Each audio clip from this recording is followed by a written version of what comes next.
ताज़ा इस वक्त खबर और अपडेट सामने आई है वो काबीना के जारी अखराजात से मुताल्लिक है, जिसमें डबल इजाफा किए गए, यानी 2 गुना।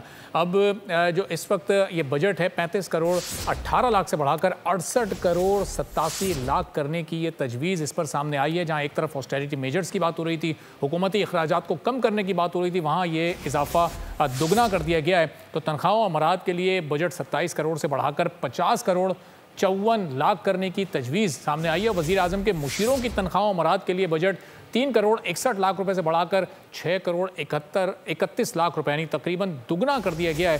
अब क्या इसकी वजूहात हैं, क्या इसकी तफसीलात हैं, फ़ाद चौधरी बोल न्यूज़ के नुमाइंदा हमारे साथ हैं, उनसे ज़रा जानते हैं, फिर तमाम मेहमानों का आपसे तारुफ करवाते हैं। फ़ाद बताइएगा क्या डिटेल्स हैं इसकी? जी देखिए, बजट दस्तावेजात के मुताबिक वफाकी काबीना के जो जारी अखराजात हैं, यानी तनख्वाहों और मराहत के लिए जो बजट है उसमें तकरीबन दुगना इजाफा तजवीज़ किया गया है। काबीना अरकान की तनख्वाह और मराहत के लिए जो इस वक्त बजट था वो 35 करोड़ 18 लाख रुपए था, जिसे बढ़ाकर 68 करोड़ 87 लाख रुपए करने की तजवीज़ है।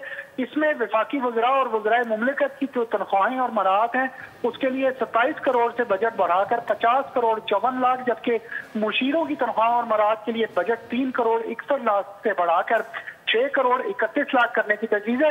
सबसे ज्यादा इजाफा जो तजवीज़ किया गया है वो मुआविनीन खुसूसी की तनख्वाहों और मराहत में है, जिसको 3 करोड़ 70 लाख रुपए से बढ़ाकर 11 करोड़ 34 लाख रुपए करने की तजवीज़ दी गई है। इसके साथ साथ काबीना डिवीजन जो है उसका बजट 3 अरब 33 करोड़ 44 लाख रुपए से बढ़ाकर 4 अरब 21 करोड़ 59 लाख रुपए करने की तजवीज़ दी गई है। ठीक है फ़ाद, बहुत शुक्रिया। इसका मतलब कि आने वाले दिनों में शायद हमें काबीना के साइज़ में भी कोई खातिर ख्वाह इजाफा हो सकता है, देखने में आ सकता है।